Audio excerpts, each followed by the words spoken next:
बर्बाद गुलिस्ता करने को बस एक ही उल्लू काफी था।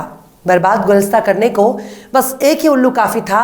हर शाख पे उल्लू बैठा है, अंजाम गुलिस्ता क्या होगा। सलाम, नमस्ते, सत श्री अकाल। मैं हूं आपके साथ हर्षिता मिश्रा और आप देख रहे हैं टाइम्स मेल। जब सत्ता, हुकूमत और ताकत, ये तमाम नाम जब एक साथ मिल जाते हैं तो इनका नशा शराब के नशे से ज्यादा खतरनाक होता है। पर जब गुरूर सिर चढ़कर हावी हो जाए, तब गुरूर बड़े बड़े बादशाहों के दिमाग को अपना गुलाम बना लेता है। तब बादशाह अपने गुरूर को संभाल नहीं पाता। अरब में कुछ ऐसा ही हाल देखने को मिल रहा है। 100 साल से अंग्रेजों की दलाली में मिली हुकूमत को संभाल पाने में जुब्बों वालों को बहुत दिक्कत हो रही है। अरब के बादशाहों को खुद को मुसलमान साबित करने की पुरजोर कोशिश करते हैं, पर धीरे धीरे इनकी पोल पट्टी खुल रही है। अब इनके चेहरे से शराफत का नकाब हट रहा है। अब इनकी हरकतें इनके असली चेहरों के बेनकाब कर रही हैं।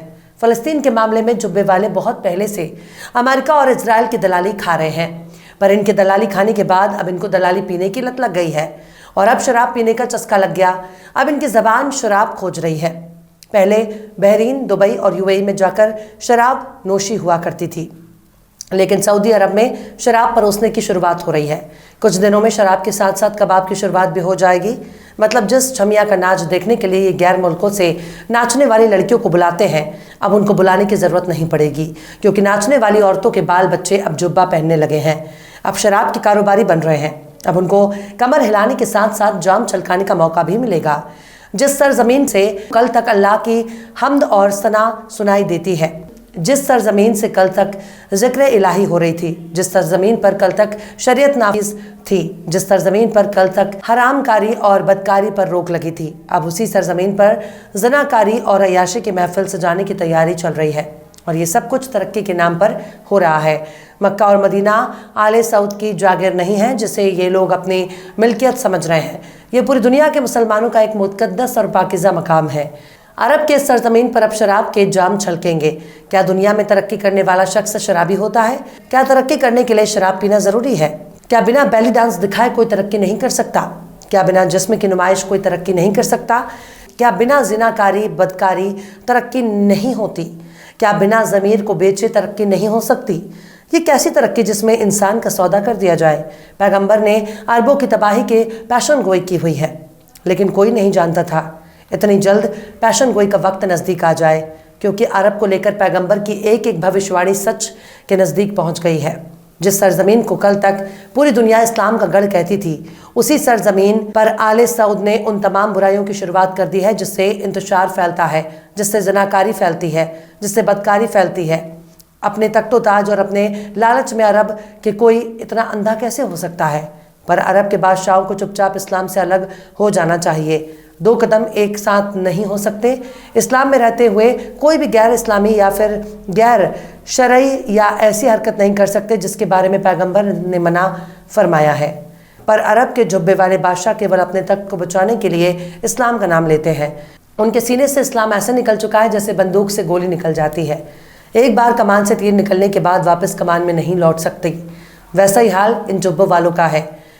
अब अरब, खासकर सऊदी अरब में शराब परोसने की तैयारी हो रही है। सऊदी अरब को बने हुए 100 साल का अरसा गुजर चुका, यानी सऊदी अरब की उम्र 100 साल हो चुकी है। मगर अंग्रेज़ों की गुलामी में अरब जगत अपने वजूद को खोने के लिए तैयार बैठा है। अब सऊदी अरब में शराब परोसी जाएगी।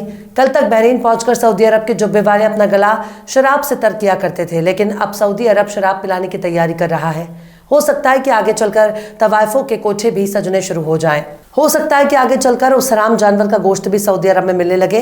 हो सकता है कल को ज़नाकारी को आम कर दिया जाए। हो सकता है कि मगरबी ममालिक की तरह सऊदी अरब में भी खुलेआम सेक्स की आज़ादी मिल जाए।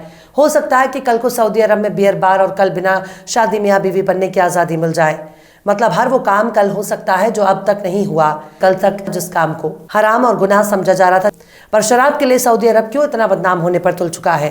अगर अरब के बादशाह को इस्लाम में रहना है तो रहे, वरना उनको किसने मुसलमान बने रहने पर मजबूर किया? हम तो बहुत पहले से सऊदी अरब की हरकतों पर बारीकी से नज़र रखे हुए हैं। उदारता के नाम पर जिस तरह की हरकतों को सऊदी अरब की हुकूमत होने दे रही है, उसे अरब के वजूद के लिए खतरा माना जा रहा है। अब अरब के बादशाह नास्तिक बनने की होड़ में शामिल हो रहे हैं, बस उनका मुर्तद होना बाकी है। पर अब शराब और इस्लाम एक साथ नहीं रह सकते। अब जल्द ही वो दौर वापस आने वाला है जब लात, मनात और उज्जा की इबादत होने वाली है, क्योंकि कयामत तब तक नहीं आने वाली जब तक कि अरब में वापस लकड़ी, मिट्टी और मोम के खुदाओं की वापसी नहीं हो जाती। एक वक्त था खाना काबा में नए नए खुदाओं ने कब्जा जमा लिया। तब इस बात का इंतजार होने लगा कि कोई इस नजासत और गंदगी से खाना काबा को पाक करे। बरसों के इंतजार के बाद अरब में आखिरी पैगंबर की आमद हुई। तब बुत परस्तों का दिल पारा पारा हो गया। तब शैतान को पूजने वालों ने पैगंबर के कत्ल को बहुत कोशिश की, लेकिन ऐसा नहीं कर सके। पैगंबर को जब अपने साथियों के साथ मक्का से मदीना की तरफ जाना पड़ा, तब किसी ने नहीं सोचा होगा कि बहुत कम वक्त में 10,000 की एक बड़ी फौज मक्का शहर में दाखिल हो जाएगी और उन तमाम खुदाओं को काबे के बाहर फेंक दिया जाएगा जिन लकड़ी, मिट्टी और मोम के खुदाओं पर मक्का वालों ने बरसों से एतबार करना शुरू कर दिया। तब मक्का वालों का एक भी खुदा ना तो अपने चेले चमचों की मदद के लिए आया और ना ही खुद को बचा सके।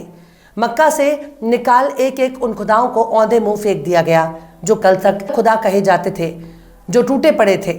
उनको उठाने वाला भी कोई नहीं था। और उस वक्त मक्का वालों को एहसास हुआ कि अब तक वो कितनी बड़ी गुमराही का शिकार थे। उस दौर में औरतों को बाजारू माल समझा जाता था। तब अरब में बेटियों को पैदा होते ही मार दिया जाता था। तकरीबन पूरी दुनिया में औरतों पर तरह तरह के जुल्म ढाए जाते थे। भारत में सती के नाम पर जला दिया जाता था। यूरोप में चुड़ैल और डायन के नाम पर औरतों को मार दिया जाता था। उनको अपनी हवस का शिकार बनाने के लिए बस एक खिलौना समझा जाता था।